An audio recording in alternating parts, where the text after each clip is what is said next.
What is Ramstein for Ukraine? Terror as Putin's mother tongue. Questions and answers and more for you this good afternoon. This is Henry Keane on UATV English, bringing the hard truth in easy terms for the whole free world directly from Ukraine. First of all, Ramstein means a clear roadmap for a country membership in the EU. The European Parliament has adopted a powerful resolution in support of Ukrainian nations' European and Euro-Atlantic aspirations. Secondly, it is the US-registered bill on the confiscation and transfer of the Russian state, a terrorist state, assets to Ukraine as reparations. President Zelensky thanked the US senators for the strong bipartisan support of justice for Ukraine and all the victims of Russian terror. Коли свої гроші втратить і держава-терорист, і всі російські особи. When the terrorist state and all Russian individuals whose collaboration with the Kremlin created the condition for Russian aggression or who are a public cover for Russian corrupt officials lose their money, a very important goal will be achieved. They will feel what loss is. They do not respect life and do not feel regret when human lives are lost. But they do care about money. They value their assets. They must lose them completely and in favor of those who suffered from this aggression. This is happening right now, today, as Ukrainian cities are bombed, dams blasted, civilian infrastructure destroyed. On the battlefield, we are winning, and the world sees that very well.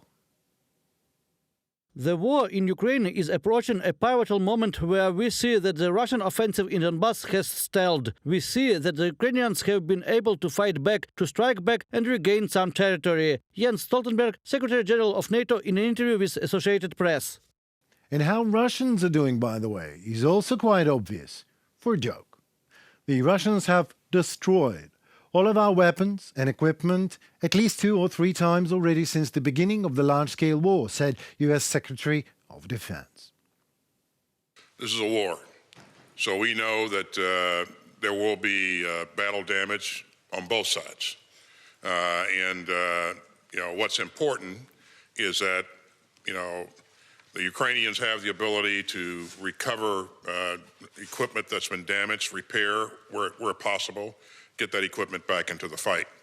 And also that we have the means to continue to push capability forward. So there will continue to be battle damage. I think the Russians have shown us that same 5 vehicles about 1,000 times from 10 different angles.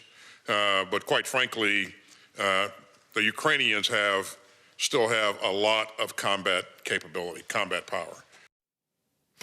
Secretary also added that the Ukraine's allies demonstrate the unity and the resolve in supporting Ukrainian defense in the face of Russian aggression.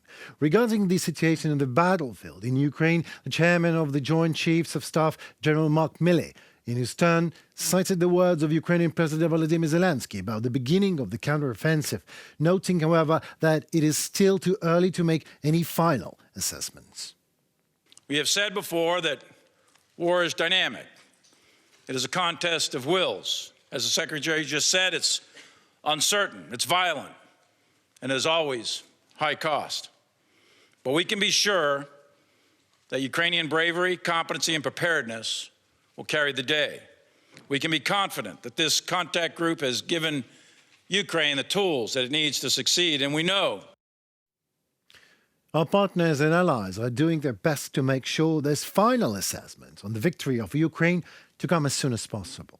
The Netherlands and Denmark are coordinating the training of Ukrainians on 4th-generation F-16 aircraft. Poland and Germany take care of coordinating the provision and support of Leopard tanks.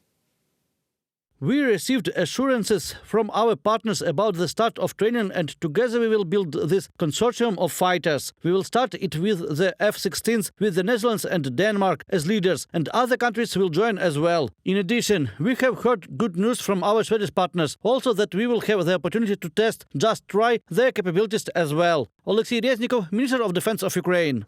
We all have invested in victory, you see. Zelensky invested international allies, partners, military and political help. The nation, Ukrainian nation, invested its morale and motivation. Zelensky, his expertise and passion in our army, our bravery and resilience. And also, as Putin invested his greed for power, shattered imperial delusions and the industrial scale of lies. Well, get your hands ready, Russians. We will hand you your heads. Terror is the violence or the threat of violence used as a weapon of intimidation and coercion. Bucha, Irpin, Alenivka, mass graves, rapes, child abduction, Ramzan Kadyrov and his thug army. The Kakhovka Dam blast, cities shelling, civilians murdering, genocide, ethnocide, ecocide. All this is a Russian weapon of intimidation, terror. With it, Putin is hoping to coerce Ukraine to peace negotiations. Terror is the language of the Kremlin. Like, want a leash loosened? Do what I say. Coerces us Vladimir Putin. Give me your land. Give me your freedom, future. Give it all to me and I will let you be a Russian slave. Russian cruise missiles that Kremlin says to be targeting supply lines for Ukrainian troops engaged in the counteroffensive have recently killed 3 people working a night shift in a warehouse in Odessa this Wednesday. The multiple caliber missiles at 2:40 a.m. on Wednesday has hit a business center, an educational institution, restaurants and shops, injuring 15 people, adding to a deadly civilian toll. Ain't that terror? In the early morning of June 14th, the Russian missiles also hit Kramatorsk and Konstantinovka. In the Donetsk region, 3 died, 3 more injured. Ain't that terror? Early hours of Tuesday morning in a warehouse in a living block in Kryvyi Rih, 12 died, 28 injured. Ain't that terror? African leaders arrived in Kiev. Putin's missile did too. Moscow Tsar says hi. Ready for Russian peace, dear Africa? Ain't that terror?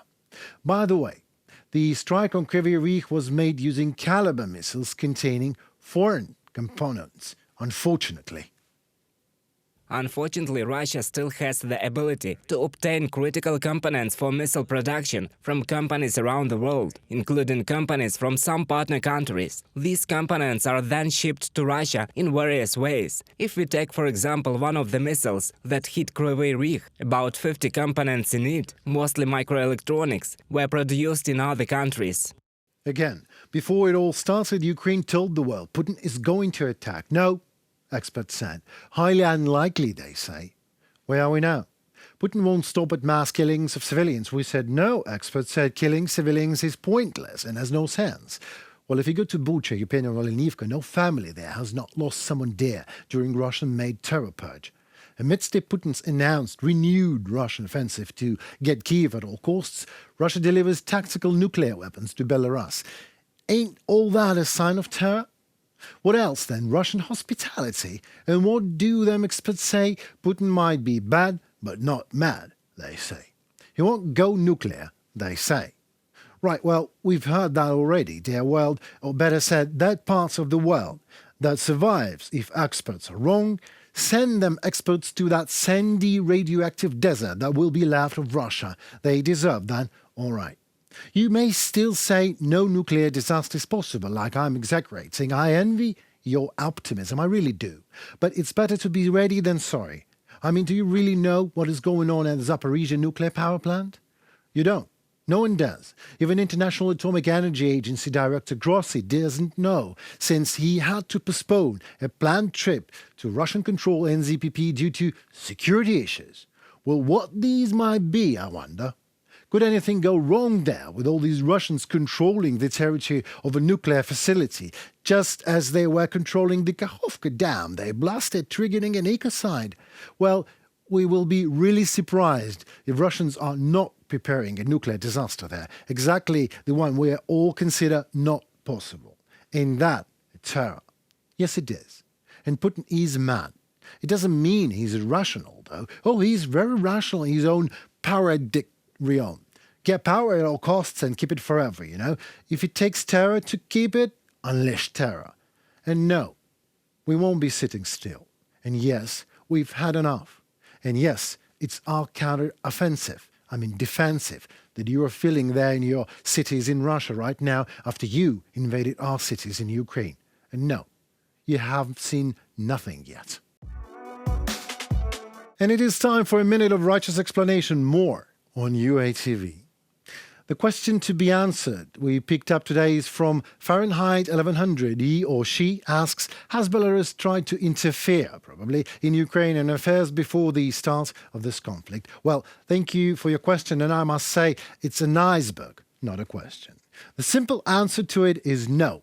The simple answer to it is no. The underwater part, however, is no, they let Russia do it. Before the beginning of the Russian aggression, Ukraine had quite friendly relations with Belarus. Suit yourself, Lukashenko comes to Ukraine in October 2019 to meet with Zelensky in Zhytomyr, which is certainly not the largest Ukrainian regional center, and such meetings of various Ukrainian presidents with permanent president of Belarus were quite frequent. Relations soured, however, after the presidential election in Belarus in August 2020, as Ukrainian authorities openly did not support the usurpation of power by Lukashenko, advocating a dialogue and free elections, because elections happened in Belarus were no elections really, and they didn't even happen in Belarus. Ding dong, hey Vladimir, hey Alexander. I'd like to remain president of Belarus. Well, Alexander, it's already fourth time, you know. Yep, Vladimir. Oh, Alexander, you're trying hard to look just like me. That's right. I even put your ring on.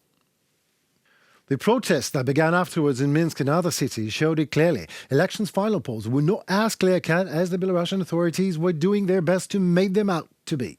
It was probably at the exact moment when relations between Ukraine and Belarus deteriorated critically, although this probably had more to do not with distancing from Kiev, but more with approaching with Putin, who helped Lukashenko to hold on to power. According to the Ukrainian Foreign Ministry, Lukashenko had assured Ukrainian President Volodymyr Zelensky at the start of the Russian invasion that he would not involve his nation's armed forces on the side of Russia directly. However, Belarus allowed the Russian armed forces to perform weeks-long military drills on its territory. And even worse, after all those drills, Russian troops never left Belarus as they were supposed to initially. So it was Belarus who provided Russia with the shortest possible land route to Kiev. And now things went completely south when Russian nuclear missiles arrived at the territory of Belarus. You can't possibly expect yourself to make good friends with a neighbor who helps a notorious thug to rob your very house, can you? Even if that is not a direct interference. I guess we all just need to wait and see how Lukashenko acts his part of the play after Ukraine wins. But I really think we all know that already, don't we? It was me, Henry Keane, on UATV Ukraine State Channel, hoping to explain enough of hard truth in easy enough terms for you today. Also, please do not forget to subscribe and ask us a question in the comments below, and we will do our best to answer it online. Your opinion is what matters most. Thank you. Stay safe and tune for more.